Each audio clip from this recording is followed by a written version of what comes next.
Good evening, everyone. The August 2024 Brookhaven Borough Council meeting now will be called to order. Kindly join us in rising for the Pledge of Allegiance.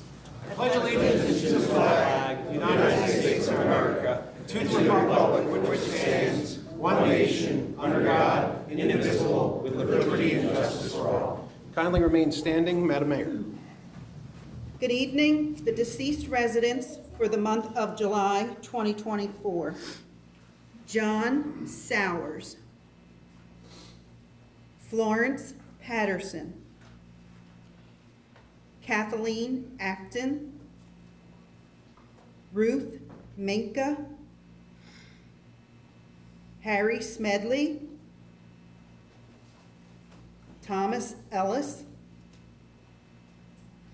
Robert Crowley Sr., and Catherine Lurinsky. Thank you.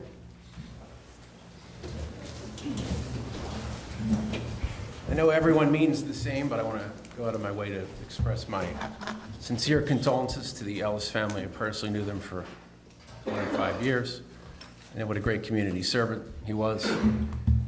It's sad to lose a young man and a father so young. Great wrestling coach, great all-around man. God bless the Ellis family. Mr. Wilward, will you deliver the roll call? Yes, sir. Mr. Heller. Present. Ms. Fulvio. Present. Mrs. Heller. Here. Mr. Duplicki. Here. Ms. Sawicki. Present. Mr. Pappas. Here. Mr. Burke. Present. Mayor Leslie. Here. Mr. Wills. Here. Mr. Catania. Here. Mr. Wilbert. Mrs. Boyle. Present. Chief Montella. Here. Acting Chief Havich. Here. Roll call complete. Thank you, Mr. Ward. That was the first public discussion session. If there's anyone that would like to speak for public discussion, kindly approach the podium and state your name and street for the record. Good evening again, ma'am. Hello, everybody. I have some good news this time. Yay. Okay. Yes, the white hookup band thing. Gone. Thank God.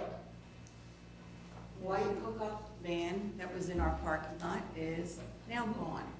Don't know how it went, where it went, or who took it, but it's gone. We did have a first meeting last week. There is a board now, but it's not doing much of anything but doing an agenda right now. We have our first real meeting on Thursday, but there are some concerns that I found out once I became a board member, such as someone in the 500 building fell off of one of the curbs because it's way too high and fell directly on her spine on her way to radiation therapy, and that she also has cancer of the spine. I sent it to Franklin and put it under no uncertain terms. This was not an HOA issue, this was their issue. Don't know what they're going to do or anything like that. There have been many more issues that have come up that they're dragging their feet now saying, well, when you guys get your engineer together, we'll consider.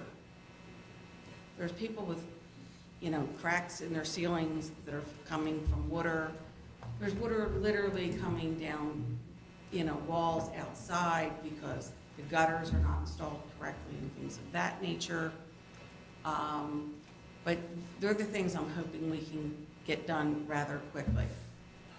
Somehow, I'm not getting much hope for that, but I can always hope.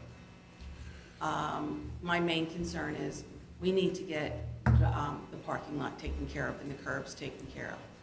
I don't want to see anybody falling like that. That's unreasonable. Plus, I have not gotten an answer. Are we supposed to have fire extinguishers in our buildings, in common area? Mr. Leslie is not present. Chief, would you be able to answer that? I think Chuck can answer that. Yeah. I believe as long as they have a fire suppression system throughout the building, they don't need it. Okay, are the elevators supposed to have certificates of safety? Because they don't. Charles, you're not escaping this one. The mayor tried to save The you. elevators are regulated by the state, so there should be a certificate of inspection from the state, someplace on file, but they're regulated by the state. Okay. And they are inspected by the Commonwealth. The borough, the local municipality does not, I believe it's an annual inspection, if I am not mistaken. But the local municipality, we are not in the elevator inspection business. Again, that is a statewide by the, what's the state? Yeah, DNO, Department of Labor and Industry, is what would inspect elevators. Again, not just that elevator, but every elevator in the Commonwealth. So I do have that answer, I'm sorry. So though, per the fire marshal, it states that, according to the code, fire extinguishers are not required to be in the common areas. The only place they are required is the elevator mechanical rooms, which they are there. So that was from the fire marshal. No, because I've never talked to goodness rooms. Yes, so, Because they're not something that we're supposed to be in. correct. But, I don't know how soon this paving is going to be done, but will this paving actually fix the curves, or are the curves just another issue of themselves? Well, I think we've explained that. When they do put the new layer of asphalt down, the final layer, it raises, it goes up the curve and makes the curb drop It will less. it'll raise the curves. Well, the one that she fell needs to be lowered at least 2 inches. Is it that much asphalt? that's gonna be there? Charles? They should put an inch and a half of wearing course on top of the existing. There's areas that are complete, though. I mean, there's areas that are complete, and the curb height is 6 to 8 inches, which is, I believe, what the design was. So the unfortunate part about it is, it's a community for over 55 that has standard curbs. And they have curb cuts, accessible curb cuts throughout, but it's the way it was designed. Sounds like the longest no I've ever heard. No, it was. So no. There are areas that do have to get repaved. There's no doubt Okay. about it. There's areas that get repaved. They're going to put 1.5 to 2 inches of material on top of it that'll reduce the curb height to what it is. There's areas that are done. There's areas in the back that are done. They're at grade. Thank you, sir. And also, this dog thing in the back has no railings whatsoever. Is it supposed to? What do you mean by railings? Well, it's uphill. On the walkway or Uh, in the park as you- itself? Back by the dumpster, in back where they have behind the preschool, there's the dog trail or park or whatever you want to call it. And there's absolutely no railings there. Like, you're asking older people to walk up this hill with no support. And their dogs. There's a sidewalk there, correct, that takes you from the parking lot to the dog park? Not directly. You have to go up the hill from the sidewalk to get up to there. I'll have to go look at it because I'm not following what you're telling me right now. Why don't we do this? Why don't we schedule a meeting? Dave, can you do a meeting this week? Charles, do you have availability this week? Let's start with you first, ma'am. This week, only Friday at this point. Only Friday? Yes, At what time about? 11 o'clock. Charles? I'm not available Friday, but I can have somebody there. I could do 11 on Friday. I can do 11 as well. Can I ask you? There, what? On site? There. On site, okay, all right, that's, Oh, on site? No, on site, well, obviously on site, yeah. We have to see what okay, the gentlelady's talking about. okay. When Thursday is your meeting and where? What time? Our meeting is in the 200 building in Unit 211. What time? 2 p.m. to 4. Oh, that's fine. I work in the evening, that's why I'm going to try to get over to that meeting. Am I allowed to be there? I don't know. All right, well, good, find out. Maybe I'd like I to have be there. no clue on that one. Oftentimes, no. Mr. Pappas and I were scolded for showing up to a Hilltop meeting without, well, we had an invite, but it wasn't from the chair. So double check, and that's okay, I understand why. But I don't know, because I got yelled at this morning for other stuff, so. it's okay, I do it for a living. Huh? I said it's okay, I do it for a living. I'm just trying to find the good news in all this. So the good news is that you got There's a board, yeah. And by Thursday, we will have. You are a glass half full type of individual, I like that. So we have a board started. Right. Yeah. And we're just trying to get the main things, we have the main things on the topic, on the table now. And hopefully, we will be able to get through with that and move on. And I'm just hoping that we can hire an engineer quickly. And thank you so much for your referral last month. He was a world of good to give me the information that he did. So we're getting there, but we still may need some help from you guys, and I know I can come back and let Dave know what's going on and see what you guys can or cannot do for us, and that's fine. I just don't want to see anybody else get injured on the property. No, I don't either. Okay? Yeah, just see Congratulations, if Chris. your other board members will permit me to either Thursday night, I'll show up. I'll have to Whatever you have to do. email associate and see if it's okay with that. Okay, that's, Okay, because again, no shows. Like they said they were coming, so I don't know what to say. I wish I could help you there, but I cannot. Yeah. I wish somebody could. I understand. I've asked for a new developer too, but that didn't happen either, so. That's a little more complex. I know, but thank you. Thank you for all your help and understanding in the last few months. I really appreciated it, and it's not that bad. I know, because it has. But Good thank you. Good luck, Chris. Thanks. Thank you. Is there anyone else for public discussion? First public discussion. Good evening, John. Good evening, Board. My name's John Pasilio. I'm at 4928 Grant Drive. Yes, sir. I just wanted to bring it to your attention. There's a sinkhole on Grant Drive in front of 4925 Grant Drive. Now, I did neighbor's house. submit it online back in June, I believe it was June 28th, with pictures, and there's a cone there, but now the cone is halfway underground in the street. So I think that's some concern for the borough to come look at. That's more than a pothole. It's been a problem since I can remember. Charles?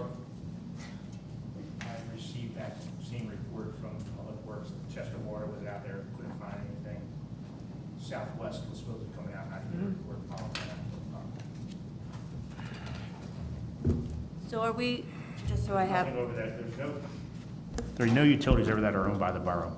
In that area, sanitary sewers is Southwest, water is Chester Water Authority. Both of those agencies have been contacted about the sinkhole, and I know we got a report back from Chester Water, they don't have any problems.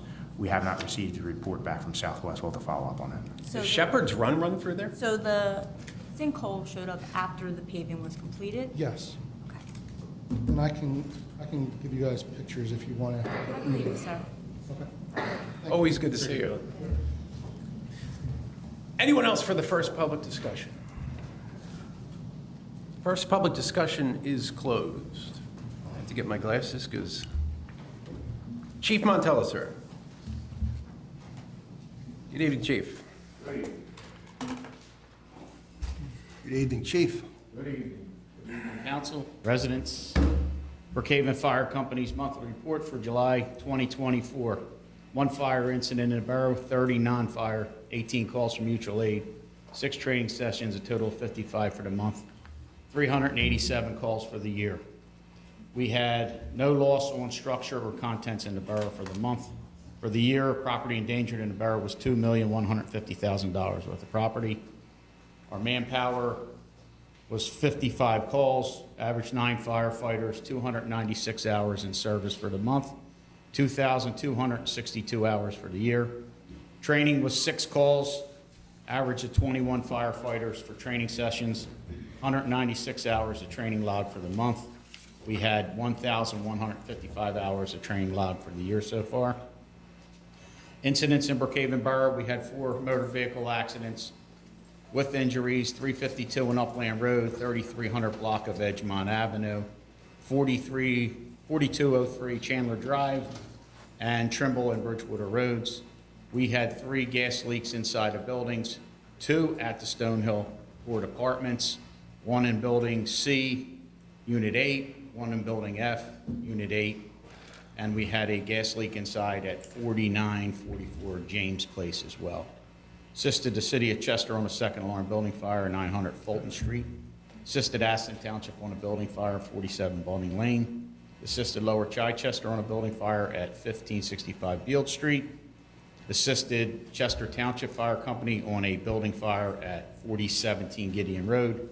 Assisted Parkside Fire Company on a building fire, 16 Beechwood Road. And assisted Marcus Hook on a building fire, 1356 Langley Street. Our training for the month was ladder operations, fire department connections at our shopping centers, fire alarm training at our shopping centers as well. And we had hydrant training on lock hydrants with the lock tops in neighboring towns. And we did a walkthrough training session at the Cintas Corporation in Chester Township at their large facility. Our fire company, AFG Safer Grant, we're working on our LED sign project and permitting, and our social media outreach videos are out there online for recruitment and retention. Hopefully everybody sees them. We've been pushing them around pretty good. We're still looking for volunteers. We actually got some bright news. We might have picked up 2 people, hopefully with they have some experience in firefighting. Some of them just moved into the town, so that's a very promising look for us. Our ambulance garage project in the rear of the borough is at its final stages. You can see, if anybody has seen it, colors match good with the borough's buildings, and the garage doors, we're waiting on them. They were supposed to be in this week, but it's like anything else. You get delays on delivering and materials and all that. The project's been going good so far, and we got the lighting and stuff to do inside to finish up. On a different note, if I could just touch on it, we met with the fire committee last week. Sherry has the details for the balance of the council, but just wanted to let you know, we prepare and do like budgeting and planning with the fire committee and the council on fire trucks. And Jay asked us, and the borough went through, and we bought 2 fire trucks. One was 25 years old, the other was 30 years old, and they were starting to cost us a lot of money, and the borough a lot of money. And we had a plan with the fire company, and the borough council worked with us, and we were able to purchase 2 fire trucks at the same time through some grant money and stuff like that, COVID money, which we really respect that, picking that other fire truck up. But one of my friends is a fire chief at Chester Heights Fire Company. So he's been in the process of buying a fire truck just like we bought. So I just make it to people's attention. We had 2 brand new fire trucks over there that we paid $635,000 a piece for. Year and a half old. Chester Heights just got a price on the exact spec, everything that our truck has on it. Out the door, it takes over 3 years to build it if they ordered it today. $1.1 million. So basically the borough was able to secure 2 fire trucks for the fire company for almost the price of 1. So we were way ahead of the game. You know, we try to bring the borough up to standards like what's going on, how long it takes to build things. This stuff costs a lot of money anymore, and we try to plan the borough, and I know it's hard to do. We're not asking for anything right now. We're just trying to plan and let them know how much stuff, reality check of what stuff costs this day and age. So it's quite costly to run a fire department and have the support of people helping you out with your maintenance and all that. But we do appreciate what the borough did with the fire trucks and all that. It was a real good thing, and we made out, the fire company made out well. And I feel the borough made out very well. I know Jay asked us a couple times in meetings, like, explain this, and at the time, a year and a half later, we didn't know that price of that truck was going to double. So that, you know, Same thing happened with the lights in the multipurpose field. Everything goes up when you already have the grant money, and then you're screwed. Exactly. Yeah. So It sucked. it was a good thing. That project really worked well for us. The fire company and the borough and the residents really benefited us because now our costs are down, our maintenance costs are down, and all that. So it was a win-win. I just thought I'd mention that because we all know the cost of everything, right? We go to the market every day. Everything's costing more, and everything we do over there costs more. Operating animals costs a ton of money. Operating a borough costs a ton of money, so we're all in the same boat, I think, right? I think all of us, so just trying to keep everybody on the same. I just eat canned beans anymore. That's all I can afford. Thanks, appreciate it. Things are coming down now. Recession's coming. Yeah. Thank you, sir. Thanks, Chief.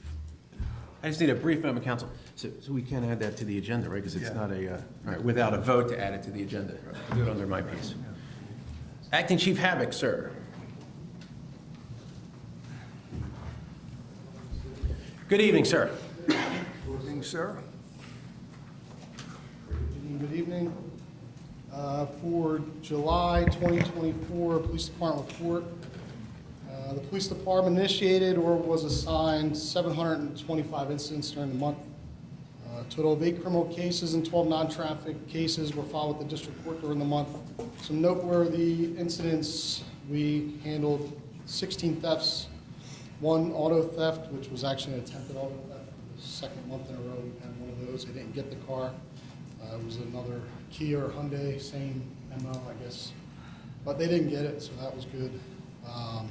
We 5 narcotics investigations, 14 animal complaints.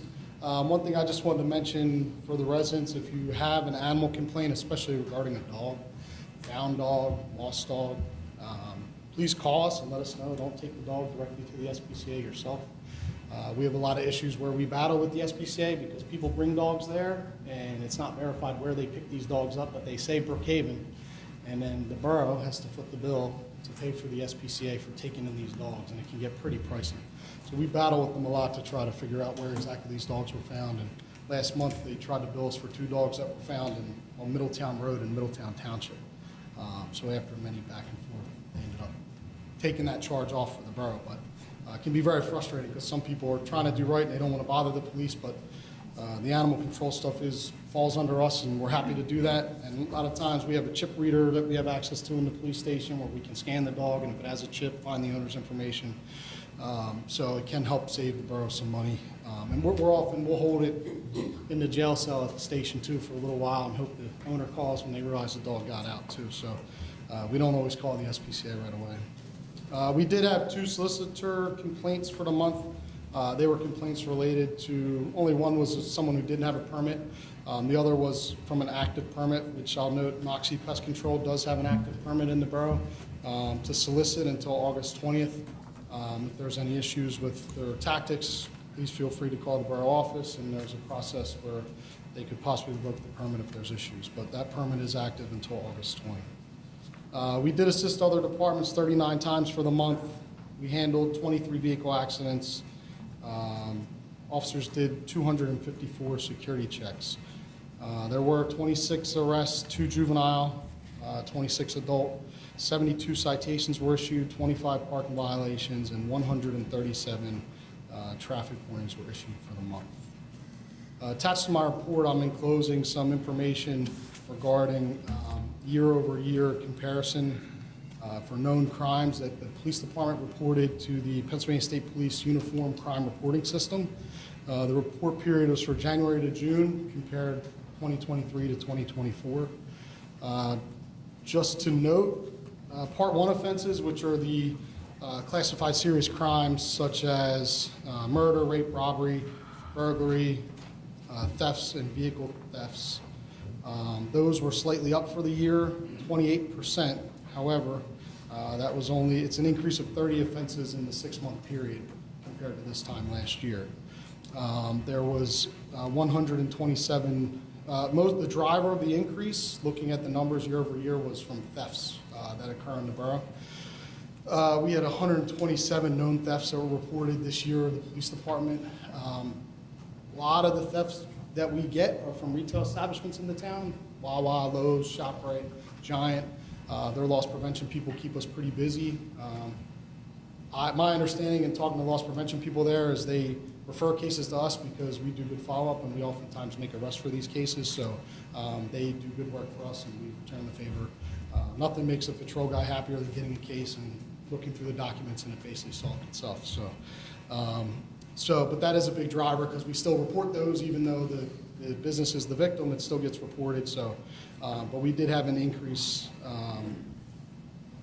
30 total offenses in the Part 1 category. Part 2 offenses, which are less serious crimes per the state, they include simple assault, fraud, drug violations, DUI, disorderly conduct, and vandalism, vagrancy, disorderly conduct. Like I said, those crimes are down 31% year over year. That's our more common offenses we deal with here in Brookhaven. We actually had 98 fewer offenses in the time period, the 6 months this year, than we did last year. So that's a good thing. The driver of that was some drug offenses and some other categories, just a little bit here and there in each category that took that down. So I do want to mention that the department, again, speaking with council about this, the police committee, the department was offered funding from the County of Delaware to join in a regional report management system. The county's pushing this initiative where they decided on a vendor for their report management through the county detectives, the DA's office, and it's all interfaced through the computer-aided dispatch at the 911 center. The idea behind this regional system is the more this program info share, their whole sales pitches, everybody sharing information with everybody else. It's our current RMS, we've been a user of this version of this program since 1995 is when we first had computer records. We're not going to lose access to any of that data as we own it, and we have backups and backups at the police department and offsite as well. But the county offered us funding where they're pushing this initiative to get departments on board with this program, and they're offering to pay for the first year of the service fee for the program, which for our cost is about $15,000 for the year. And getting in this program now allows us to not incur any of the additional costs for startup and onboarding and training as the county's paying for, other than the officer's salary to attend training, they're paying for the software vendor, to be there to do this training and host that. So it's a really great opportunity for the department to move away from a program that had been threatened with end-of-life support from the vendor twice in the last 3 years. It's been bought out several times, the company, so it's been very tumultuous. And the program is it does its job, but it's dated. So the new program is all cloud-based, it's web-based, the officers can access it in their car. And having the regional information at your fingertips lets us be more aware of not only sharing what we know about the people we come in contact with, but getting that information in return from these other agencies in the county that participate. Chester City is one major agency, and the amount of information they have and can share with everybody else is huge and will have a big impact on us and allow us to be more aware of the people we're dealing with and the history of those people as well. So I believe I'm going to speak about that a little later in the meeting. Some community relations stuff. The officers, some of you have seen, they've been out on bike patrol throughout the month. Bike patrol is complementary to our normal patrol units. They're there in addition to the officers on the street and the patrol cars that are the primary officers responding for calls for service. The officers have spoken very positively about how much fun it is when they're cruising around town on the bike and they hear someone shout and they turn around and someone's waving them down and they go up thinking there's a problem and it's just somebody that wants to say hey and see them out there, which is really good. They enjoy interacting with the community and being able to get out there and do that. So feel free to say hello if you see them out and about, wave them down, and we'll be happy to chit-chat with you. I'm sorry, and those officers go through, all the officers that are on the bike go through IPIMBA training, is that correct? Yes. That's what I thought. Yeah, they have the certification, and then we have our in-house bike expert too, Detective Wetton, who's a master mountain bike instructor, and he's a coach of his kids' mountain bike team. That he also does additional stuff. The guys, they try to avoid riding with Wetton because he really puts them through their paces. So all of our officers that are actually currently on bikes actually went through all the training, There was correct? one officer that wasn't able to attend the training because there wasn't enough space in the training this year. Gotcha. So But he's not on a bike. He was riding the bike, but Detective Wetton put him through his paces. So, Perfect. yeah, making sure that it's not a safety issue there. Perfect. So the officers have helped out several times throughout the month. Down at the swim club, they do their junior jumps in the month. They have elementary age kids there for the pool party, and they've been down there at night during dismissal when they let out around 9 o'clock to make sure nobody's getting run over on the speedway that is Creek Road, calming down traffic and making sure everybody gets home safe down there.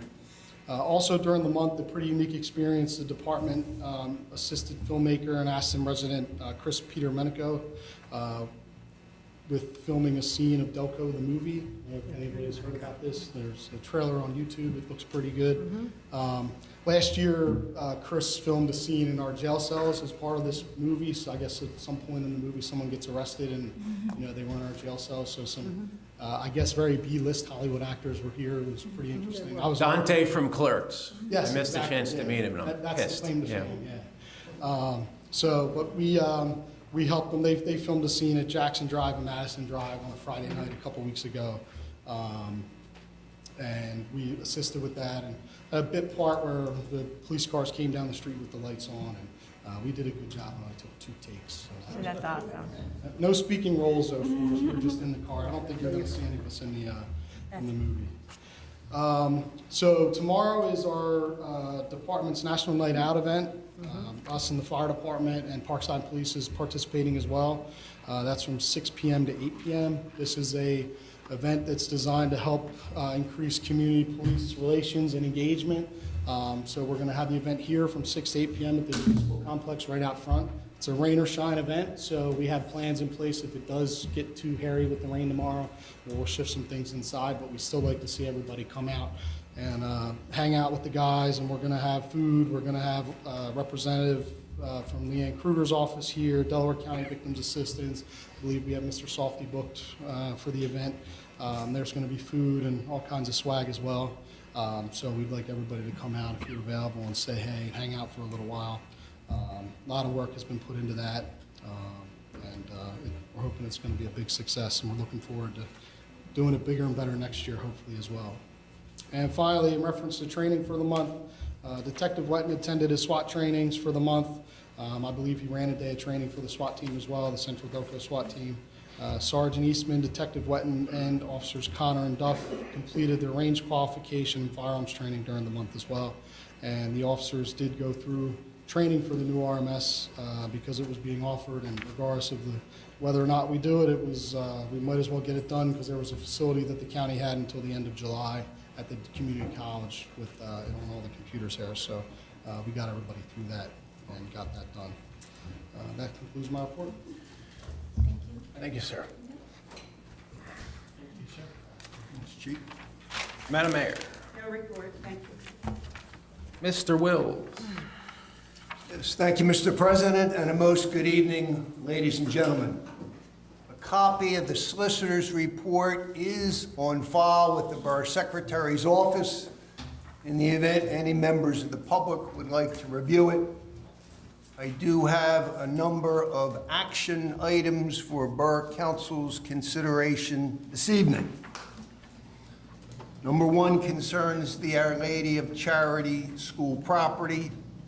As council and the public are aware, the borough and the archdiocese have tentatively agreed to a purchase price of $1.5 million for the acquisition of approximately 7 acres of real estate to include the former convent and grade school buildings.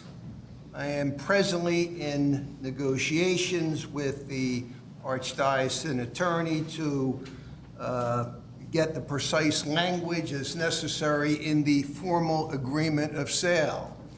As I indicated to council earlier, such an acquisition would result in the imposition of Pennsylvania realty transfer tax. There are a number of exceptions to the Pennsylvania realty transfer tax, and one would be a deed in lieu of condemnation. And therefore, I have prepared a proposed resolution for council's consideration, again, authorizing the acquisition of approximately 7 acres of real property presently owned by Our Lady of Charity Catholic Church and/or the Archdiocese of Philadelphia, which again would include the former convent and grade school buildings located at 245 Upland Road by condemnation or agreement of sale in lieu of condemnation. And the resolution reads as follows. Whereas the Borough of Brookhaven desires to acquire the following parcel of property, a portion of Delaware County tax parcel number 05-00-012959-01, consisting of approximately 7 acres of real property, presently owned by Our Lady of Charity Catholic Church and/or the Archdiocese of Philadelphia, which again includes the former convent and grade school buildings located at 245 Upland Road, which after acquisition by the borough shall thereafter be open to the public for passive recreation. And whereas the borough believes it is in the public's best interest to acquire the property in fee simple by condemnation, or if the owners of the property agree, by agreement of sale in lieu of condemnation. Now therefore be it resolved that we, the Borough Council of the Borough of Brookhaven, by authority of the Borough Code, Title 8, Section 1501, and the Pennsylvania Eminent Domain Code, 26 Pennsylvania Consolidated Statutes, annotated Section 101, and the acquisition of the property by condemnation or agreement of sale in lieu of condemnation is authorized.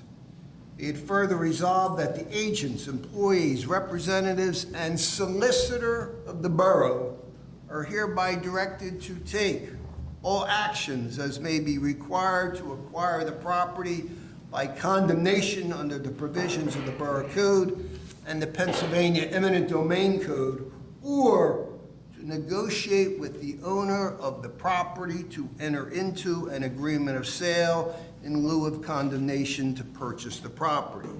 This resolution would be resolved this 5th day of August 2024.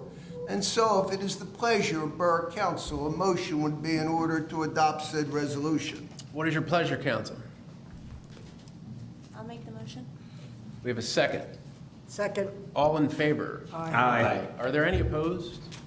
Any questions on that rather lengthy resolution, most of the words of which we probably don't understand? So I just had one question, if I may.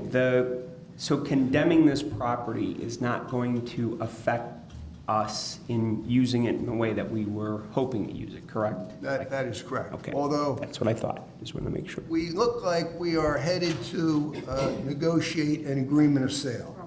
And again, the purpose of this resolution is to avoid the imposition of Pennsylvania realty transfer tax, right? Which would be about, what, $30,000? Yes. As they say, tax evasion is a crime. Tax avoidance is an art form. That's true. We should remind the public that we have in hand $500,000 in no-match grant funds, leaving $1 million balance, and Mr. Catania will tell us the second that he receives a decision on the remaining funds, hopefully a full $1 million, which should come in September, correct, Mr. Catania? That's correct. Thank you for that robust response. Need a roll call? Motion carries. We have a roll call vote, did we, Mr. President? We were 7-0. Oh. Yeah, you should. I think you should. Come on, pay attention, Jay. What's next? Second item on my agenda concerns Officer Richard Subers. As council is aware, Mr. Subers has been under a disability since August of 2022 and has not been working thereafter.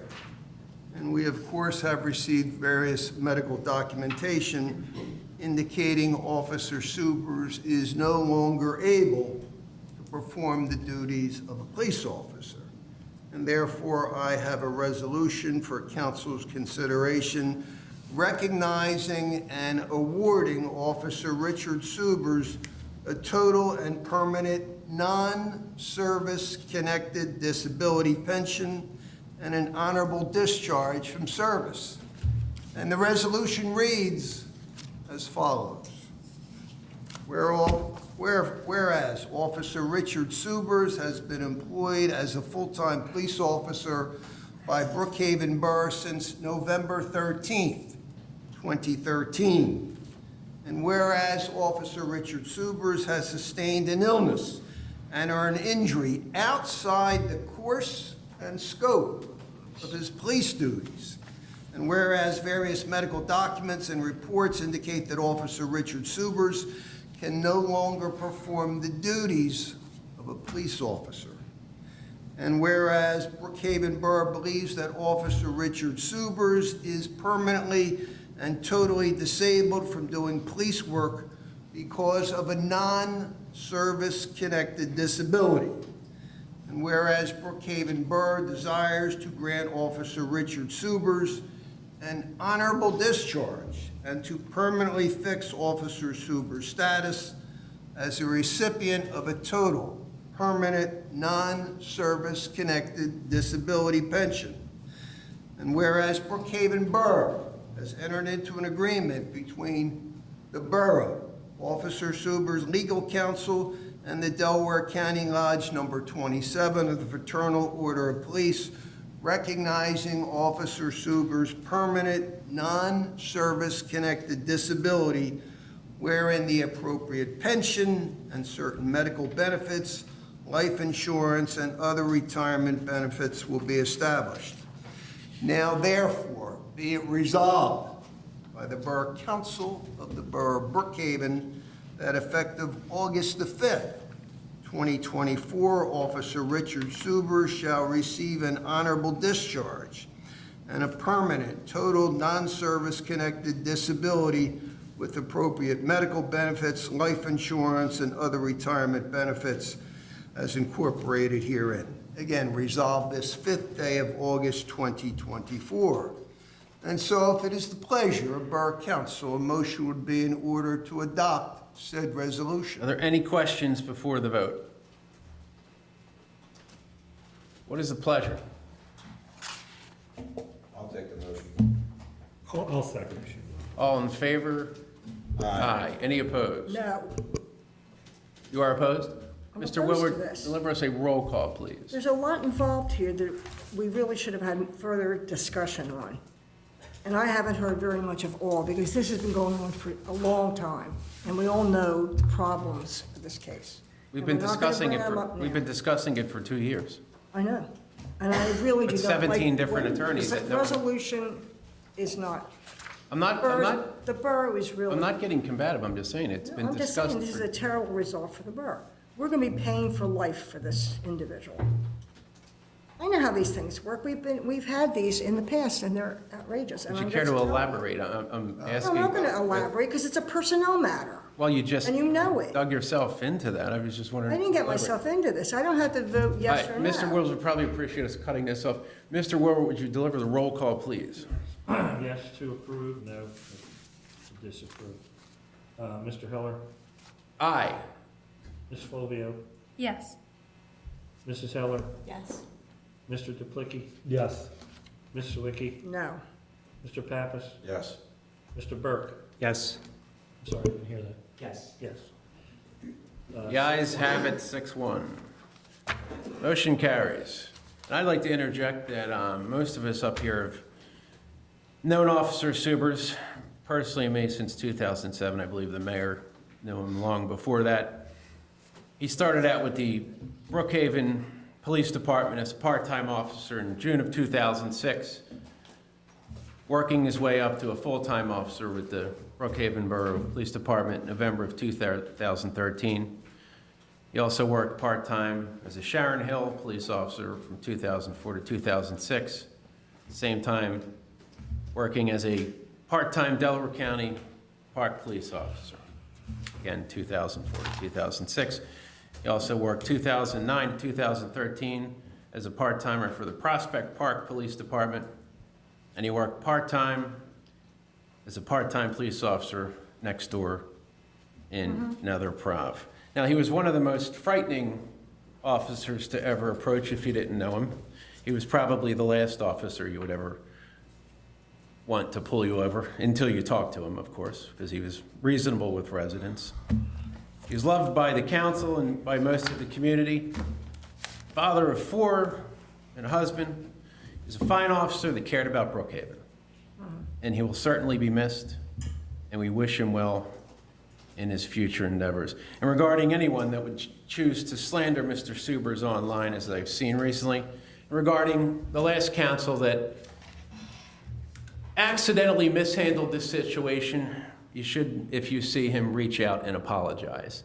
Mr. Wills and I were deliberately left out of the legal negotiations for the better part of the 2 years before Mr. Wills and I had to intervene in November of 2023 and to deliver Mr. Subers the rightful 60% non-service related disability pension that he deserves, but he was almost literally dragged to the curb like yesterday's rubbish by certain individuals.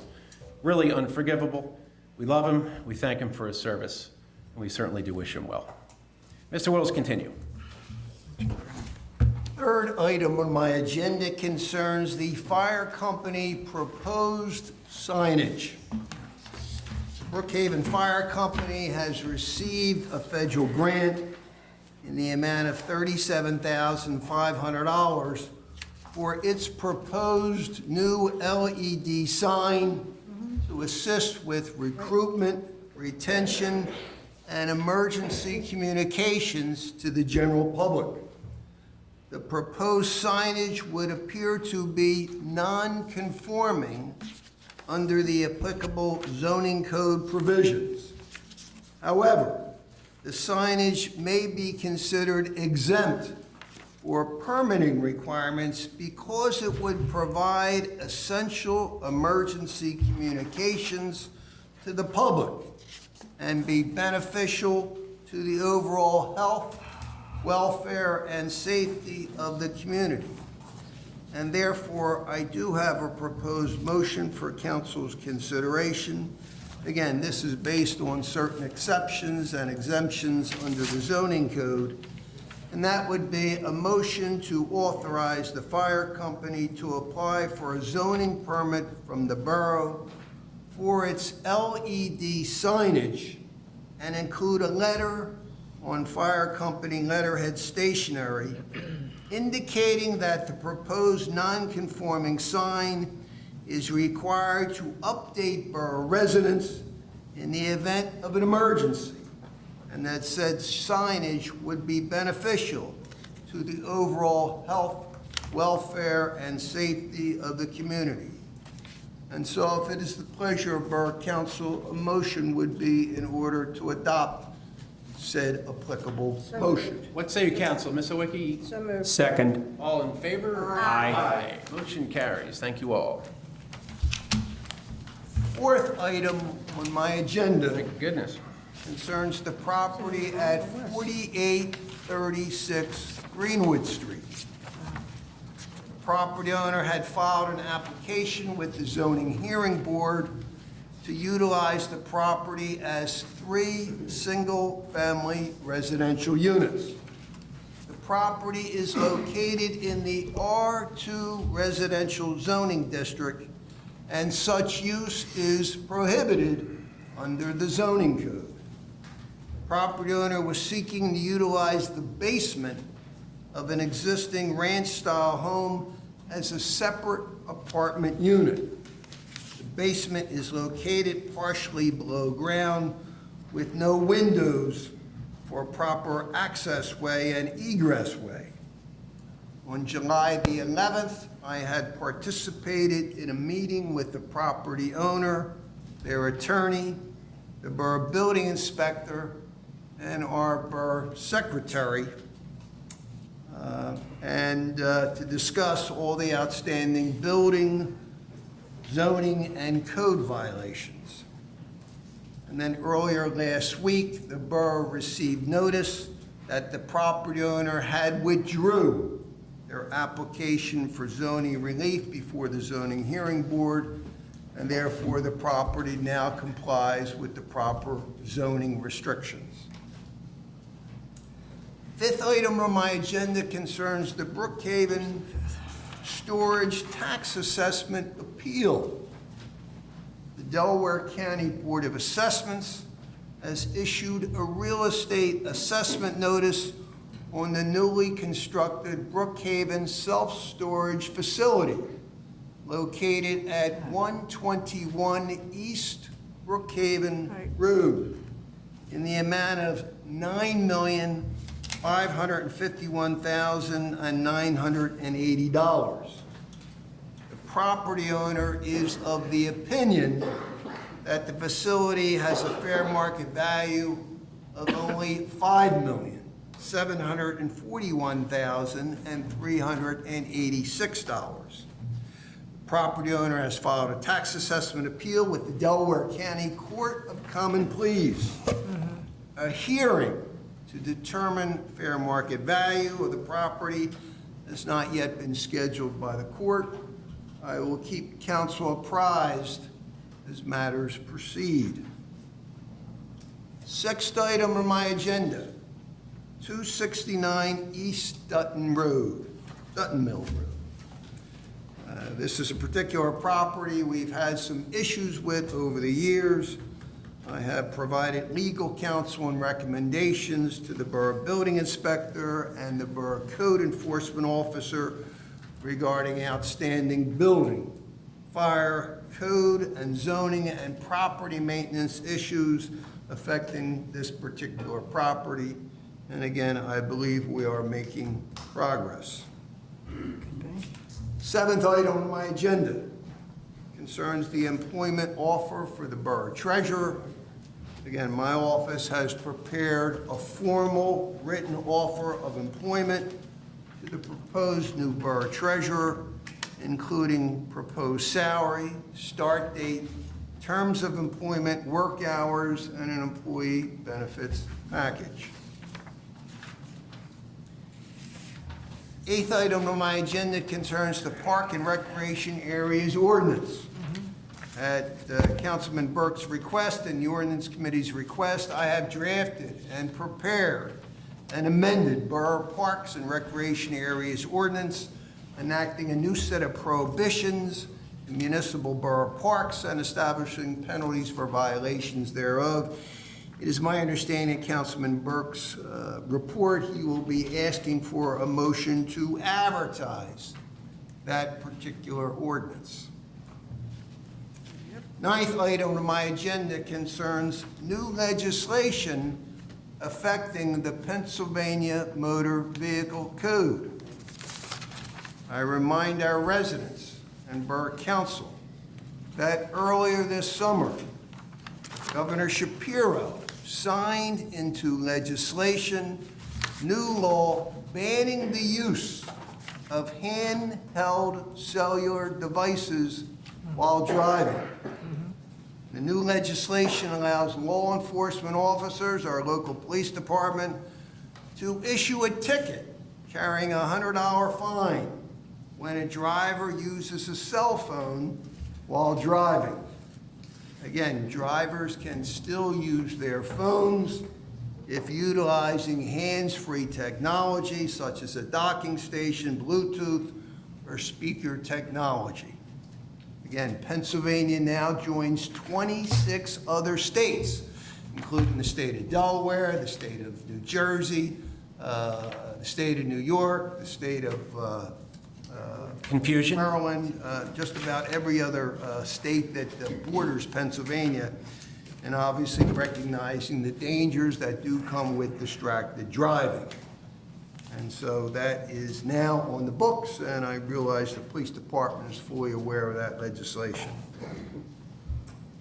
And with that, Mr. President, I can report general progress. You should write Trump's speech for him. Speeches, I should say. Mr. Catania. Thank you, Mr. President. A copy of my report's on file, just a couple things I do want to touch on. Go back to your question about the grant applications we have for charity acquisition. The $1 million grant, the next meeting of the Commonwealth Finance Authority Board is September 17th. That's the earliest they expect to make a decision. Say again, what day? That is the September 17th. Oh, I'm sorry. That would be the earliest we expect them to make a decision, then the following meeting is November 19th. Thank you. We also have a grant in with the DCNR, Department of Conservation and Natural Resources, for about $700,000 for land acquisition. That announcement period varies. The last few years have been between September and January when those award announcements are made. And we also have a $250,000 grant application into the Department of Community and Economic Development. And that is usually in the early fall, just before the election is usually when those announcements come out. So under my report, there's a couple things that need action. And we have several annual contracts. First one is a sewer maintenance contract. This is for general sewer repairs to the storm and sanitary sewer system in the borough. The contract was bid with a base year and then had optional annual renewals. This is a contract we have with ADU Services. For 2024, they have no increase, so council would need to make a motion to extend the contract for 2025 with ADU Services at their bid unit prices, which is no increase. Alternatively, council can make a motion to advertise bids for a new contract. I'll make a motion to extend the contract. I'll second.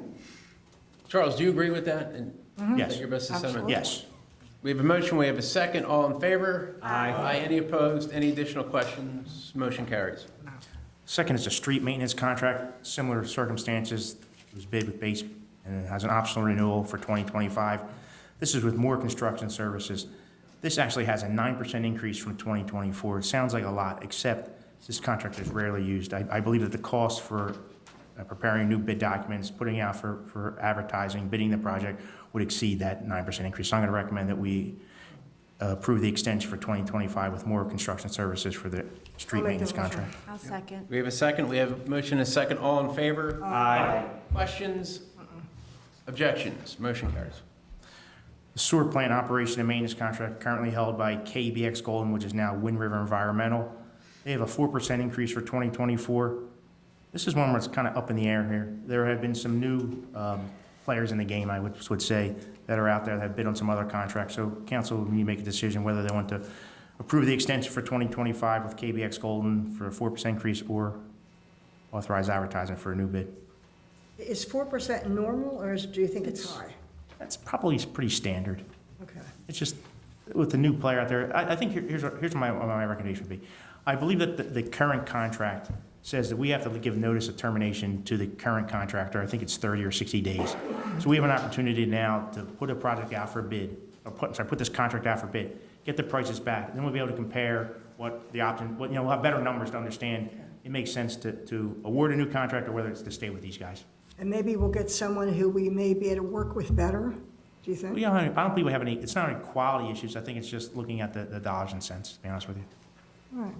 So do you want to make a motion to actually go out for bids? I would I'm going to recommend. make that motion so we can at least try to get someone else who may be a little cheaper. I agree. I agree. Is there a second? Second. All in favor? Aye. Any opposed? Any additional questions? Motion carries. 414 Arlington Avenue, sinkhole over a storm sewer, looking for authorization to repair that. Do you want a motion? Yes, please. I'll make the motion. I'll second. All in favor? Aye. Opposed? Questions? Motion carries. Memorial Park Field 3, this is a contract that we had with JMC Contractors to install a retaining wall between Field 3 and I guess it's 4. There was questions of whether or not we needed to relocate a Pico gas main that runs through there. Preliminary information had the gas main at a couple different locations. We actually had test holes dug last week, came out and physically located the gas main. It does need to be relocated. We have a price from Pico for $18,725 to relocate that gas main. So that's a firm price. That is a firm price, and I'm going to recommend we All right, I'll approve make the that. motion to. And I'll second it. All in favor? Aye. Aye. Motion carries. Any opposed? Any additional questions? The last one here, I just need to ask John this question. This is authorized storm sewer repair at 4450 Mary Ann Drive. John, are we okay to proceed with this, or do we have to hold this off till next month? Say that again? The authorized storm sewer repair at 4450 Mary Ann Drive, did we get this in on time, or do we have to wait till next month to approve this? I can't hear what he's saying. John, He said that. we have authorized storm sewer repair at 4450 Mary Ann Drive. We have or have? It's on the agenda. You want to sit over It's on the there? agenda, yes. Right. So when we talked earlier, it was on the agenda too late where we didn't meet the requirements for the Sunshine Act, so we had to push this off to next month. Are we good, or Do we need to add it We to need the it. agenda? Yes. So do we need to It was a add it multiple to choice the question. agenda? Yeah, but Jay wants us to talk about it. The agenda, it's on the agenda. Okay, agenda. did it make the time frame to put I be don't on the know. agenda? all right, let me do this. Mr. Wills, in order to add this agenda, we would make a motion to amend this is a contract. Oh, I know. This is a storm sewer repair, this is a sinkhole in somebody's yard. I say, I move that we table it until the September legislative session. John, can you tell me, was this motion on the It was advertised? close. I had to come up and add it this weekend. I'm going to suggest we defer this action. I wasn't sure what you were asking. That's all I have then, thank you. And what we could do is agree to entertain this issue at the August workshop meeting, so long as our borough secretary places this as an action item for council's consideration at the August workshop meeting. So we need not wait until the September meeting, which runs late because the first Monday in September The is 9th, Labor yes, it Day. is. Wasn't that, this was on the agenda that was on the website by last Sunday evening, correct? Yes. Okay, so what's the issue? So you want to wait till? I think John meant that the version he sends out to the council was a little late on Friday. Am I not mistaken there? Right, it wasn't on there Friday. Yeah, it was on, By Sunday. but if you feel there more in-depth conversation is needed, let's defer it to September 9, correct? Okay, and discuss it at the workshop. That is the best practice there. And for the record, I couldn't hear him either, John, so it's not your fault. Engineers don't talk very loud. I made the time, but It's fine, I was asking a question. Yeah, defer, we'll defer. Oh. I thought you were asking. Right, moving something right about- along. Everyone wants to get home, I'm sure, and watch the I thought you were Phillies. talking about the Doesn't start till Sorry. Okay, that's all done. That'll be on at the motion of the. You guys can talk it out after the meeting. Thank you, gentlemen. Yeah, I might say too much. My first action item is a motion to accept the resignation of Officer Arabi Youssef. He was 2 weeks' notice last week. I'll accept that motion. Take the motion. Do we have a second? Second. All in favor? Aye. I want to say that Officer Youssef was a lifesaver, literally a lifesaver. He was honored at the last meeting. He was the officer that was chest deep in a creek in another prov, I believe, saving the nonverbal autistic child last summer. And he also directly saved, along with Officer Roller, that gentleman that had a mental health crisis. That's the only two that we know from Officer Arabi. I'm sure he's saved other lives in other matters, but they were the most profound. He served honorably here for about 2 years, came here from Chester. He's a fine young man, and the agency that is receiving him is certainly better for it. Thank you for your service, Officer Arabi. Next action item on my piece is the motion to hire Stephen McCourt to the Borough Treasurer position with a start date of 9/4/24. I'll make that motion. I'll second it. All in favor? Aye. Any questions? Any opposed? I'm going to abstain from the vote only because I was not present for the interview. It's nothing against Mr. McCourt. Yep. I actually did the reference checks. He seems like he'll be a good fit, but I would much rather abstain. That does require a roll call, Mr. Willard. Thank you, Dan. Mr. Heller, Aye. Ms. Fulvio, Yes. Mrs. Heller, Yes. Is Mr. McCourt? Duplicki, Yes. Ms. Sawicki. Yes. Mr. Pappas, Yes. Mr. Burke. Abstain. Motion passes. Is Mr. McCourt here? Well, he's already not showing up for work. I see how it works. I did not ask. Next up is a motion to accept the resignation of Code Enforcement Officer Chris Polo effective December 31st, 2024. Who's making the motion? I'll make the motion We have a second. with regard. I'll second the motion. All in favor? Aye. Any opposed, any questions? Mr. Polo was not arguably, he was the best codes enforcement officer that ever served for Brookhaven. I will say that. That's true. Him, along with working with Building Inspector Sean Guthrie, have turned that portion of the office around, for sure. I mean, It's night and day with those two gentlemen working together. He serves honorably, much as he did as a police officer for many years with Lower Merion, and he will be missed. And he has offered to side-by-side train his replacement, much as Treasurer Delilah McDade has. So we certainly appreciate that from Chris. And again, thank you for your service. Next up would be a motion to advertise for the Code Enforcement Officer position. So moved. I'll second it. All in favor? Aye. Aye. Any opposed, any questions? Motion carries. Need a motion to approve the July 1, 2024 council meeting minutes. I'll make that motion. Second. All in favor? Aye. Aye. Any questions on the minutes? Not opposed? Motion carries. I need a motion to approve the July 22nd, 2024, I should say, council workshop minutes. I'll make the motion. I'll second. All in favor? Aye. Aye. Motion carries. We have an executive session after this meeting to discuss personnel issues. Ms. Selwicki. Yes, thank you. We do have bills for August, and I did want to bring those up for consideration. The total for the month is $332,641.81. It consists of the sewer fund, which is $52,767.25. Highway is $190,385.50. And the general fund is $89,489.06. So I do make a motion that we do pay the bill list for August. Second. All in favor? Aye. Any questions on the bill list? None opposed? Motion carries. Yeah, I do have one other item which we have to deal with in September.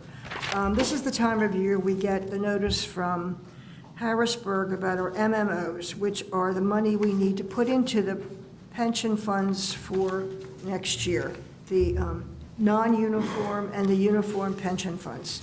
So the numbers, we will be doing that next month, and I just wanted to bring that to your attention. I will have it prepared, and you will have it in your bin when you get your motion. We have to work on some numbers to make sure they're accurate from Harrisburg, so. Do you have any idea, particularly regarding the uniform? Right now, it looks like, for the police, it's $628,000. What was it last year? I think it was $522,000. Thank you. That's a big leap. Yeah, well, the more people retire, the more people get a check. That's really all I have. We'll have that in your box, hopefully in the next couple weeks, once we confirm the numbers and get everything typed up, and Thank you. it just has to be approved. It's just a motion, and then we have to send it into Harrisburg. Ms. Fulvio. A couple of brief updates here. The next Business Revitalization Committee meeting will be held on Monday, August 12th at 7 p.m. right here in the council room. The next Sustainability Committee meeting will be held the following Tuesday, August 13th at 7 p.m. here in the council room. And one action item, I would like to make a motion to permit the Business Revitalization Committee to send a mailing to all Brookhaven Borough businesses at an estimated cost of $120. I'll make that motion. I'll second. All in favor? Aye. Aye. None opposed? Any questions? Motion carries. That's it. Thank you. Thank you, Ms. Fulvio. Mrs. Heller. Yep. So the Technology and Communications Committee met on Tuesday, July 23rd at 6:30 p.m. We completed the August newsletter. Our next meeting is scheduled for Thursday, August 8th at 7 p.m. in this room. Mr. Catania, our Borough Secretary, as well as Harry, met with our Miller Sports, our floor general contractor, last Tuesday to discuss the floors, to review the logistics, and actually finalizing the schedule. So we have started that floor project today, actually. I attended the fire committee, as Chief Montella mentioned. We'll be discussing further upcoming projects and some of their budgetary requests at our executive session tonight with the rest of council. I met with Public Works and the president of Rec Board, Tom Dykes, on Thursday, August 1st, to discuss some of our security at some of our parks, for our upcoming budget cycle, including some of the projects that we'll be needing. Our next meeting will be held on August the 21st with the technology group. So we'll have hopefully some costs on what it would be to protect some of the infrastructure that are parks. Met with the Boy Scouts on August 3rd, actually Zach Justin, to finalize his project over at the Arlington for his Eagle Scout project, and that's slated to begin next week on the 12th. He's adding 2 benches and 2 trees in that area. I attended the girls' softball year-end celebration that was held at Sampson Park on this Saturday. I can't thank the commissioner and the board for all that they do.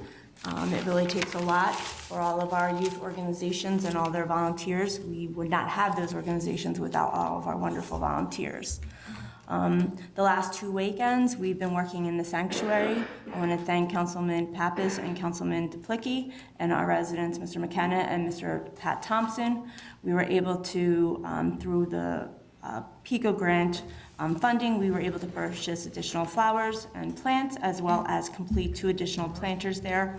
So it's looking very nice with a lot of our flowers there. So if you have an opportunity to walk through. Was I invisible?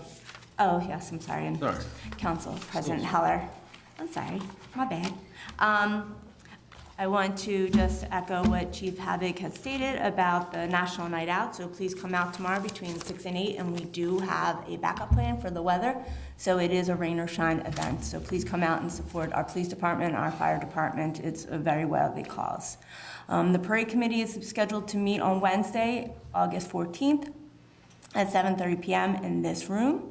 Our next Family Day meeting is scheduled for Thursday, August 22nd at 6 p.m. And we're constantly looking for volunteers, so if anybody has any time to help, it really does take a lot to put that event together for our community. We also have a Town Watch meeting that is scheduled the same night on August the 22nd at 6:30.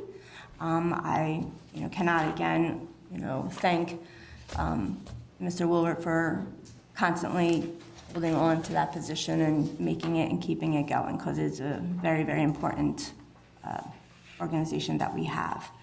I want to wish the Keys Bakery family first of all, thank them for their 70 years of service here.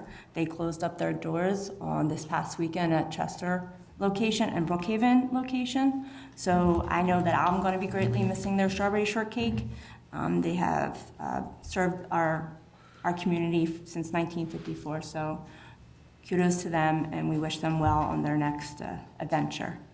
And for our upcoming birthdays, I want to wish Natalie Pino, I want to wish Officer Connor, our acting chief Tim Habik, Chief Montella, and Tom Dykes for their birthdays that are upcoming. And that is the end of my report. Mr. Pappas, sir. Thank you, sir. I attended a workplace safety meeting for the month of July. Always nice to report that there was no physical injuries on any of the employees, that includes the fire department. None of the vehicles owned by the fire company or the police department or the public works was involved in any accidents, and we still have 1 employee in the public works that's out as a result of a knee surgery they completed as a work-related injury. Second, I'm going to be presenting a motion, and the motion is going to be for what Acting Police Chief Havoc just spoke about, the reporting management system for the police department. When I was there, the old system, which was called an alert system, was actually slowly dying along the way. So with the county stepping up here and kind of forcing the area departments to go to this system, it is definitely going to streamline the operations of the police department. It's going to be a much more powerful system on the documentation that the officers will use, but also in the outside reporting agencies. And Sergeant, I'm including that the FBI and the state police will be automatically connected or certified, or our statistics will be sent monthly to them? Yeah, correct. We're compiling stats by hand now. Police Secretary Fuller is a wizard and makes sure the numbers are accurate and sent every month.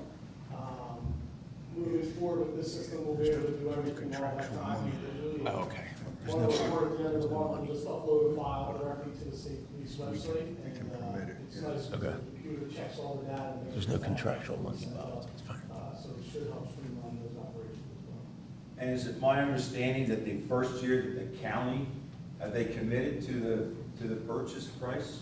Correct. The county committed, any agency that's involved in the program now, they're paying all the first year software licensing fees. So the county is paying about $600,000 total for the program. And one big advantage having the county as a participant in the program is they're working directly with the radio room, the interface. The program is directly interfaced with the computer-aided dispatch up there, so it pulls a lot of the data from the calls for service we have directly from the radio room, which should help streamline and make it much easier for the officers to get their reports done. And document the things that they're doing a lot easier now than it's all coming from the radio direct. So our fee for next year will be the $14,759. And with the additional 3,500 annual fee. No, just the 14,000. Just the 14,000. And that will be the year-over-year cost, and it won't go up for the department either. I've been in touch with them to make sure it's a set fee, even if we were to hire, 3 or 4 additional guys, which obviously we're not doing that, but just as an example, Right. The fee would stay the same, so. And obviously there'd be our small service fee from Stevie G. Correct, Right. just from a tech support standpoint. Okay, yeah, that's an in-house guy that we use here, that's been here for years. Yeah, but the vendor for the RMS also has a tech support channel that we would deal with if there's issues with the program itself. They have a whole ticketing system set up where we submit a ticket and our member technicians calls us back to work us through any problems that we may have. Okay, so I'm going to present. Hold on. I have questions. This is going to require a motion to add the motion to the agenda, actually, because there is contractual obligation. So first, you can have your questions after we add the motion, Janice. So who wants the motion to add the motion to the agenda regarding RMS? Make the motion. I'll take a second. All in favor? Aye. Any opposed? All right, Janice, go ahead. The question I have is, when does the county, they're paying for the first year, but when does that first year start? This year or next year? So the first year would be on implementation, August of 2024. We wouldn't be paying a bill until August of 2025. So they are starting this month. There's already departments that have Well, started. that was the question. I wasn't clear. I wanted to make sure when our payment would be due next. Yeah, Okay. it would be in So it's August of next year is when we're going to make our payment. Okay, thank you. I appreciate that. So that's the motion then for August of 2025 to accept this? Yeah, because that was my question. My question was, when are we going to have to pay the first installment for us? Which he said August of next year. I just wanted to have that clarified for the budget for next year. Well, I thought the motion was to be actually to accept the new RMS system. So isn't that the first motion that we So need to it'd be a make? motion to accept the RMS system. Correct. That's correct. At- That's right. at- That's right. No cost to the borough? And no cost, and no cost to No cost for the the borough first for the first year, The correct? first year. I Yes. knew that. So do we want to make mention to the second year, price-wise? No, No, I don't think we have to. Not needed. George. I don't think we have to. I just needed to know it so I can make sure the treasurer, we put it in the budget. so we can piece that together. That is your motion, Mr. Pappas. Do we have a second? I will second that motion. All in favor? Aye. Any opposed or any questions on the motion? Motion carries. Thank you. Thank you, George. And that completes my. Mr. Burke, sir. Thank you, Mr. President. First thing, update on my agenda is the Save the Date Veterans or VA seminar that has been advertised on the electronic sign on Edgemont Avenue there. It is open to veterans, spouses, dependents, and caregivers. The topic is going to be healthcare, disability, burial, and memorials. And the date is Wednesday, September the 18th, from 8:30 in the morning until noon. And that is at the Dog House. I was specifically told to say the Dog House. We know where that is. For, yes, St. James Alum Association Hall. For those of you that don't know where that is, it's 1499 East 9th Street in Eddystone. Is that RSVP? Do you need There is no RSVP necessary, just show up. Well, there is a contact email Formal invite and agenda to follow. But it doesn't say anything about RSVP. It just gives contact of Ralph Galati, and it gives his email address. But I believe you already have that, Mr. Woolworth. Yeah, on the sign. We can add that to the newsletter for Okay, September 2. yeah, I appreciate that. Thank you very much. The second thing is to report on is that the ordinance committee met on Thursday, July 18th. Again, I want to thank Mr. Woolworth for your attendance and your input. It was invaluable. The committee worked on changes to Ordinance 833, Parks and Recreation Areas, which had been adopted on August 7th of last year, of 2023, but it had included older provisions of a previous ordinance.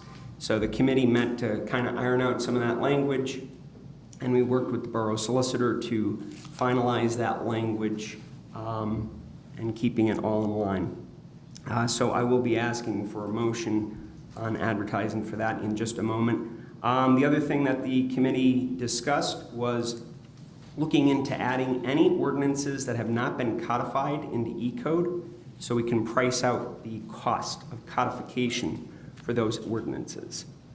And then lastly, the committee is in the process of reviewing the language of Ordinance 827, which is the RCO, or Responsible Contractor Ordinance. I had a chance to speak with Mr. Catania, our engineer, this evening. I'm going to bring that to the next committee meeting, which is scheduled for Thursday, August 15th at 6:30 p.m. And that's it for the report. I just have a motion to advertise the new ordinance replacing Ordinance 2023-833, dealing with rules, regulations, and requirements for the borough parks and recreational areas. Who would like the second? Second. All in favor? Aye. Any opposed, any questions? That's going to be a long ordinance. Is that in opposition? No, Okay. it's no comment. That's going to be the price of it. Motion. So it was the prices depending upon how long the advertisement is. Copies in your... No, I know. I saw. Quasi opposed. Actually, believe it or not, we've shortened it quite a I bit. noticed that. So, But if it was longer, yeah. that's why we exactly. try to get them as short as you can. Got It's it. less money, all right. Thank you very much, Mr. President. Motion carries. Thank you, Mr. Burke. Mr. Duplicki. Hello, everyone. Mrs. Coy had spoke at the first public discussion. I was going to give a little bit of a report from, what's going on at residents of Brookhaven at this time, resident of Brookhaven Glen. They met here at the Borough Building last Tuesday, the 30th. About 30 of their residents attended. It was a good turnout, and they elected 5 board members. And it sounds like this Thursday they're going to have their first board meeting to organize the board, president, vice president, treasurer, secretary. So like I said, maybe I'll be able to attend that if they'll let me. 3 representatives from the management firm of Associa were at the meeting, and they gave a point contact for the residents of Brookhaven Glen. Her name is Eunice Dorcor. I have all her information, but she's going to be like the point person to contact on behalf of Associa. And as Ms. Koya discussed, there's still issues that need to be looked into and resolved. So Terry and I, we'll go Friday and see how we can assist with some of the leftover problems with the complex. 153 Trimble Boulevard, I made a report at the workshop meeting. The mail was picked up. There's no mail lingering all over it's a vacant residence. There's no one living at the house. The grass is being maintained, so anything with the Trimble Boulevard at 153 Trimble seems whoever is monitoring it is taking care of it. To expand on Councilwoman Fulvio's report with the business revitalization, we're obviously looking to make this committee grow, so any business owners in the audience, or if you know a friend or anybody who runs a business in Brookhaven, our meetings are open to public, so please come join us at our meetings. Our meeting, as Nora pointed out, is August 12th at 7 o'clock right here. So it's open for all interested business owners. So we will be getting out a mailing very soon to try to attract, participants to join us with that committee. The last is my action item. We've conducted all interviews for the position of Assistant Supervisor to our Public Works Department. We've selected an applicant already that was the best qualified. I had this applicant introduced to all of council at the workshop meeting. So at this time, I'd like to make a motion to rehire Andrew Brzezicki Jr. as a full-time Public Works employee with the title of Assistant Supervisor at a rate of $28 per hour with benefits as per contract, with a start date of August 19th, 2024. Can I get a motion? Who would like the second? You could make the motion. John Who would like the Stevenson. second? John Stevenson. I did. Okay. All in favor? Aye. Any opposed or any questions on the motion? Thank you for your work on that. It's much needed relief for Public Works, who has been very short manpower-wise this year. And that's my report. Certainly help. I have Mr. Leslie's report, who is absent. Mr. Leslie reminds us, please, no burning of anything, no fire pits, no chimeneas going anywhere. It is very dry out. Lawns are dry, etc. Wildfires are burning in New Jersey, California, and Canada. I wish I could read this in his voice. Everyone stay hydrated in this heat. Ross Clothing Store sprinklers and fire alarms are up and working again. Everything was tested on Thursday. Ross will not be ready for a final inspection till late September or early October. 4992 Edgemont Avenue is underway for the fit out for a Pizza Hut. Everyone's air conditioning AC is working in 532 West Brookhaven Road, Stonehill Apartments, for Deborah Larsenis, I guess, the manager, 3209 Edgemont Avenue. The daycare pulled out, that's not going to open. National Night Out, reminder, we've already done, National Night Out prevention materials were ordered and are in. Mr. Leslie did a walk of all buildings in Brookhaven Glen and found all safety equipment in order, just a couple discrepancies with the mechanical rooms with debris and building materials in the mechanical room. That's good, though. It's the end of the report. He will be at the workshop meeting in August and all meetings thereafter, he says. That was the second public discussion session. If there's anyone that would like to speak for public discussion, kindly approach the podium and state your name and street for the record. Jim Kelso, Mount Vernon Avenue. Let me intervene real quick. I want to say something before I give you your 3 minutes. I spent all week reading comments from this fake account. That's rude. I had before. I'm giving you your 3 minutes when you're done, because I am not addressing you. It started last Saturday. First of all, 2 weeks ago, someone decided to attack the fire department and state some really ridiculous personal things about the fire department. Really ridiculous. It spilled over into that Brookhaven, PA Thoughts and Memories group. We're an individual, a fake account, who you all seem to follow, which is okay. I'm all for the First Amendment. You called out the specific locations of our officers. They were called lazy. Their exact locations we're giving. And there's individuals in this room, again, I'm fine with the First Amendment, and yeah, hi to the recording, that's fine. You know we post this anyway, so I'm not afraid to say this. When you get into a specific officer safety issue, that's kind of crossing the line. You mentioned them by names. And then it grew into something so heinous, it's one of the worst things I think I've ever seen on social media, where these officers were called out. One resigned, and I hope he didn't resign due to that. He went to another agency. He will have a job. It spilled over into mentioning behaviors in their personal life, which was absolutely disgusting. What this borough has gone through this year, and everyone may have a hand in it, when is it going to be enough? When is it going to be enough? It's just never going to end. And on Mr. Karan, regarding this issue with the tow company, all Mr. Karan had to do was respond to or place that phone call to me. I know he's upset. He was removed as the tow truck driver. I checked my emails to Mr. Karan today, and All we had to do was discuss whether there was workman's comp insurance or a salary license. Mr. Karan pledged to call me back. He never called me back. We ran out of time. We had to remove him. Because you cannot operate a tow company without a salary license. I don't know a darn thing about tow companies. This is what is communicated along to me by police. So if you don't have a salary license, and you scrap a car, the Borough of Brookhaven has then stolen a car. If it wasn't for that, if I'd gotten the call, but we had proved that there was no salary license, if that's true from what I got, there would not be this issue.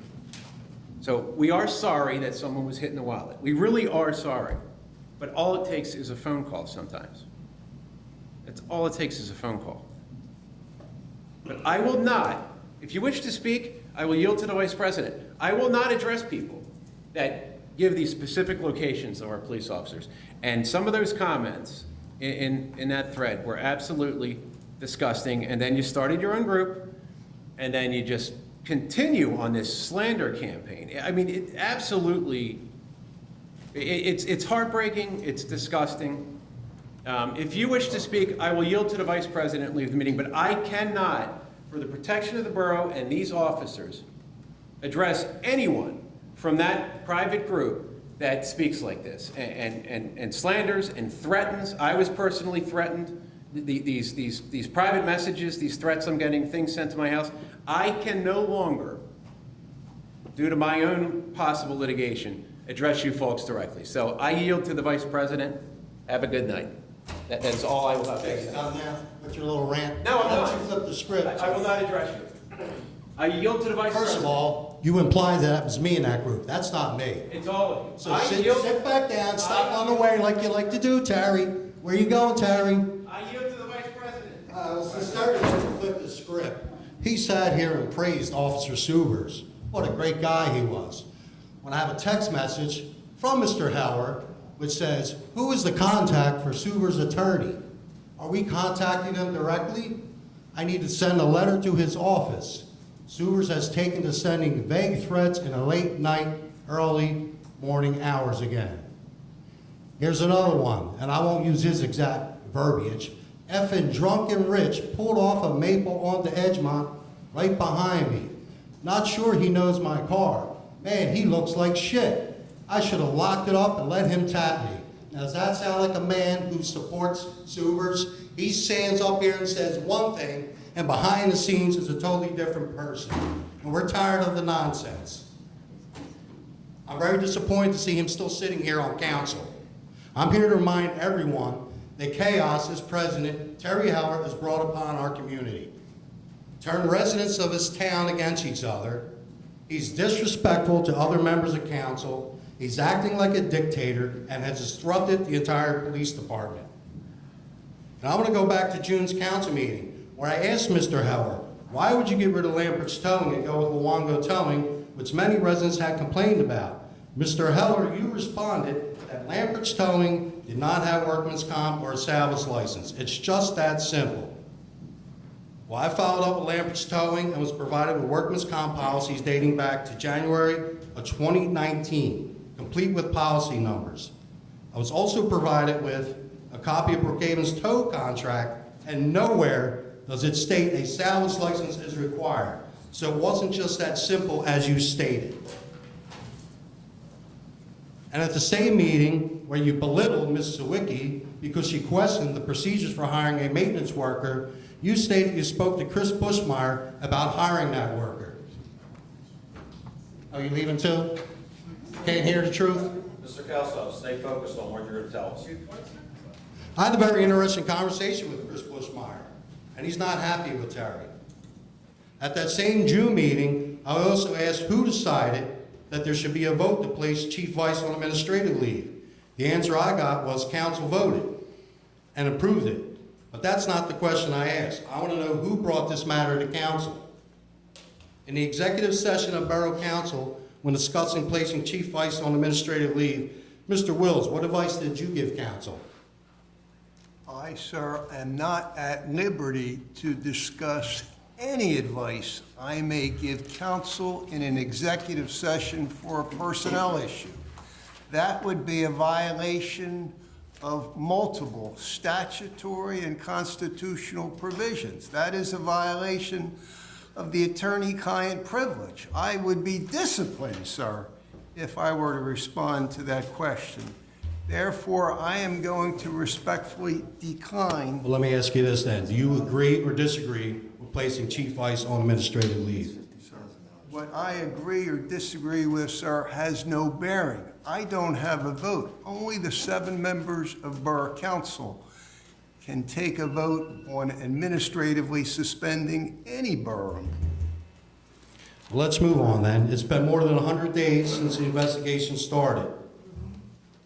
When can residents expect this lengthy process to conclude? I've seen homicide investigations solved quicker than this investigation. And how much is this investigation going to cost the residents? Can anybody answer that? A lot of money. I know at this point it's already over $30,000. What steps can residents take to be reimbursed by all the expenses that this investigation is costing because Mr. Howard decided to drink and drive? And how many other lawsuits currently include Terry Howard? Specifically, I know there's one with Dawn Jones.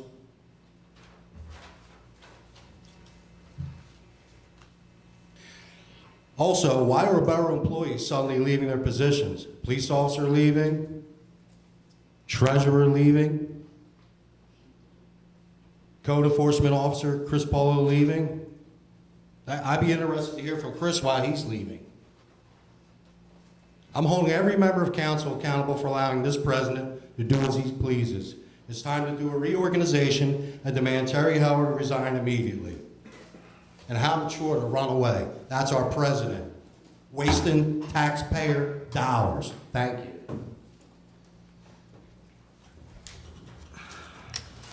Anyone else for public discussion? Am I allowed to answer that? Go ahead. Somebody, Chris is going to talk.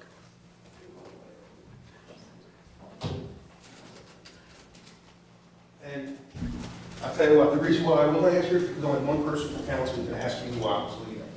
So I'm still a borough employee for 5 months here.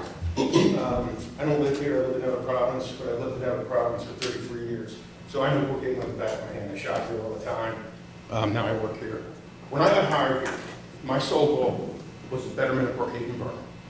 That's what I do. I help clean up properties. I help people with issues. There's people that were here I've helped a bunch of times. Come April of this year, I feel like there's a lot of decisions being made not to be good at Brookhaven Borough. And I kept debating. My wife just retired, and I was like, that was actually going to take it. So that's what I'm doing. Thank you, Chris. Yeah.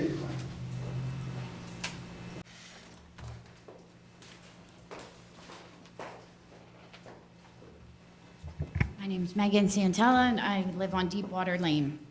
My question is, why was the acting chief chosen and by who? Like, why was he chosen? Why not Officer Zebley, who previously stepped into this position, or Sergeant Eastman? That's a good question. I don't know the answer, but, you know, that's a good question. Well, it was a group decision at an executive meeting. It was based on, it's not one individual person. We all agreed on that. It was a vote. I didn't vote on I it. I wasn't even here. That's what I was told. What I was told was in the police officers' collective bargaining agreement, the most senior ranked officer takes over as acting chief, and that would be Sergeant Havoc. That was what I was told when I asked that same question. Thank you.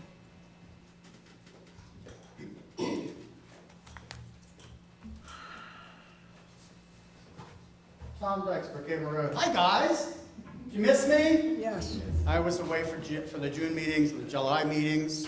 I was in Florida, gymnastics things for my granddaughter, and then I had a medical procedure for the last meeting. So anyway, some things for rec board going on. This month, we have Books on Blankets on Wednesday mornings at 10:30 at Eaton Park. For the little ones. Chief Havoc, would it be possible for one of the bicycle police to maybe come through one of those days in August to say hi to the kids? We're on every Wednesday? Every Wednesday, 10:30. I think it'd be fun for them. It's Brookhaven residents and Dulles residents, other people from local areas. So I think that'd be fun for them to do. Coming up after that, we have, the big thing we're doing is Family Day coming up on September 28th. And we have a flea market on October 20th. And then there's some other things after that going through. So it's lots of fun with that. We do have a Family Day meeting on the 22nd of August at 6 o'clock here in the room. So we love to have everybody here. Speaking as Rec Board President and as a resident of Brookhaven, I have a statement for everybody here. This is for everybody. Council, residents, those at home, everyone. Volunteers are needed. Brookhaven has a need for the residents to get involved and volunteer for a host of organizations and programs. Volunteers are the backbone of having activities and programs for our residents. We do get some volunteers each year, but we need more and we need younger volunteers. Right now, I think the average age on the rec board is what, Lynn? Probably about 55 to 60, if not more? Probably. So we need younger people. We're not asking you to give up all your time, just a few hours throughout the year. The volunteers we do have are doing a fantastic job, but we can't do it all. We need to have our community leaders get more involved with programs and events, not only as volunteers, but also as participants at the events. We need more residents to become involved if you wish to have these activities in the community. Let's just talk a little bit about these. Rec Board, well, the Rec Board is tasked with planning and organizing events for the residents of all ages. While we've increased the number and the breadth of events, we're not getting the volunteers or the support from the public.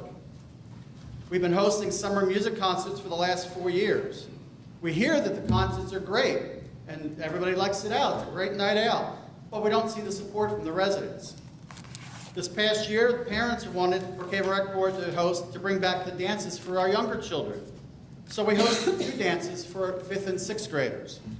Our first dance had over 160 students, 5th and 6th graders, and the second dance had over 130. When we asked for some volunteers to help out, we had about 5 parents come out to help out, and that was it. So we've also added adult programs, pickleball and volleyball, and we've been asked to add basketball. But we've not heard a word from anyone who wishes to volunteer to organize and supervise that program. But yet you keep asking me for it. I can't do it all by myself. An example of giving just a few hours is our Easter egg hunt.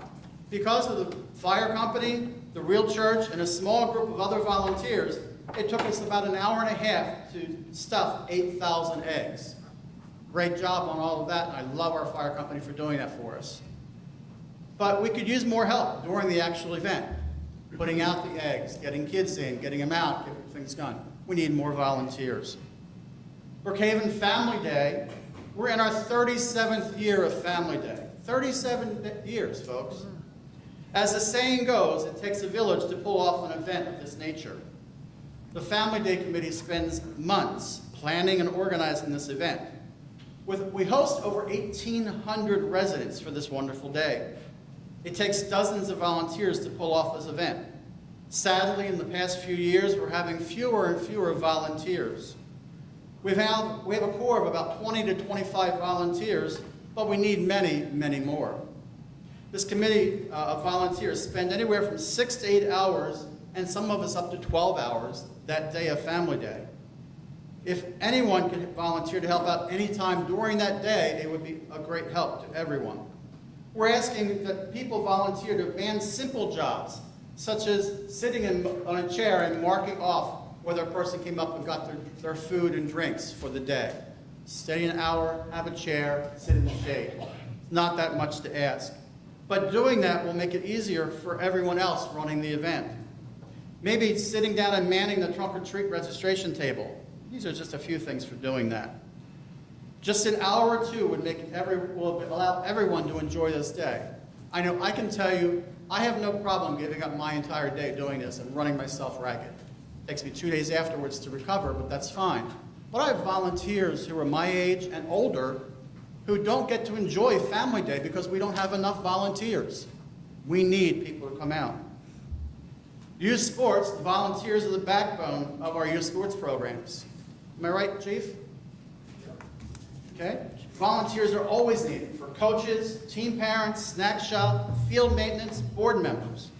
These volunteers are needed for both Brookhaven Babe Ruth and also Brookhaven girls softball. We tried to rebuild Brookhaven basketball this year. This past year we had one resident and a group of volunteer coaches who were able to hold a shortened season for our 5- and 6-year-olds. Sadly, this small group of volunteers we have is not enough, and we need others to stand up to volunteer and run this program. We need a group of volunteers to organize and run all programs. The gentleman who ran basketball this past year, because of his commitment for his own education, can't give the time up. So we have no one for basketball this year unless someone else steps up to do it.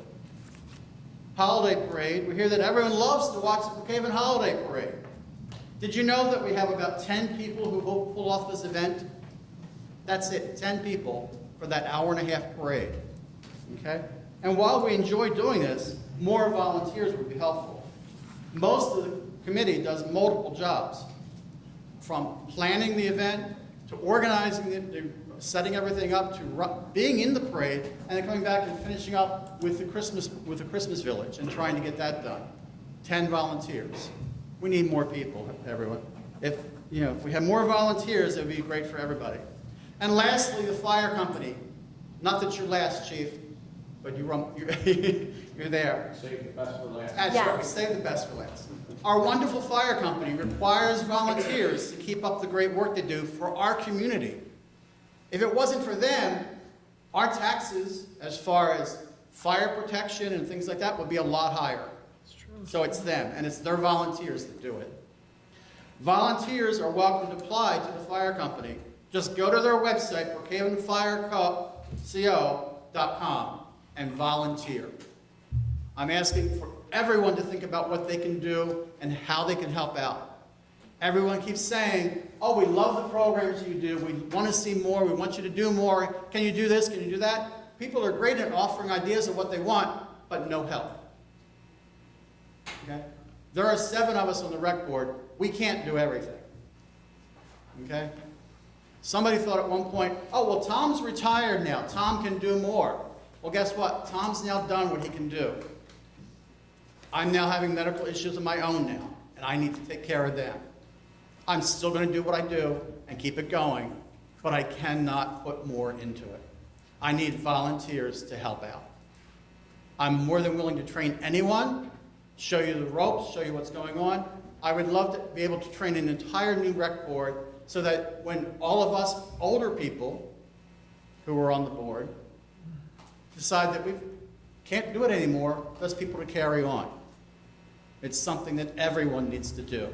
I see people here looking around, I know people at home, and you're saying, well, why should I do that? It's like, it's your community. If you want a better community to live in, you need to be out and doing it. You need to come out and help out. And that includes everyone on council. I need council members to come and at least show up for events. I need you to come out and help volunteer. 1 hour, that's all I'm asking, 1 hour. Okay? That's all I've got. Thank you. Thank you, Tom, for everything you do. Open discussion again, anyone? All right, just a final comment from myself. This investigation that's going on is not being held up in any way, shape, or form by any member of this council. Mr. Wells has been the only person who's been in contact with that law firm of Clark and Hill. I don't know anything more than that because I haven't been provided any information, just like most of the council members here have not been told anything. So the investigation is continuing. It somewhat might get delayed because yesterday I just found out that Officer Zebley was hospitalized with some type of illness. I don't even know if he's in the hospital today, but he was as of yesterday, and he was one of the individual officers that remained not having an interview with the attorneys. And what complicates the attorneys, you have to get the attorneys for the officers, which means the FOP attorneys, You have to get the law firm themselves, the attorney, for them to sit down before the questioning can even begin. So again, it's delayed. There's nothing that we are holding back. We are looking for the information to resolve this issue, but it is what it is, and the time restraints are not in control. The borough does not have control. The borough council does not have control of those time restraints. Anybody else for public discussion? I'm going to take a motion to adjourn. So moved. Second. All in favor? Aye. Thank you very much.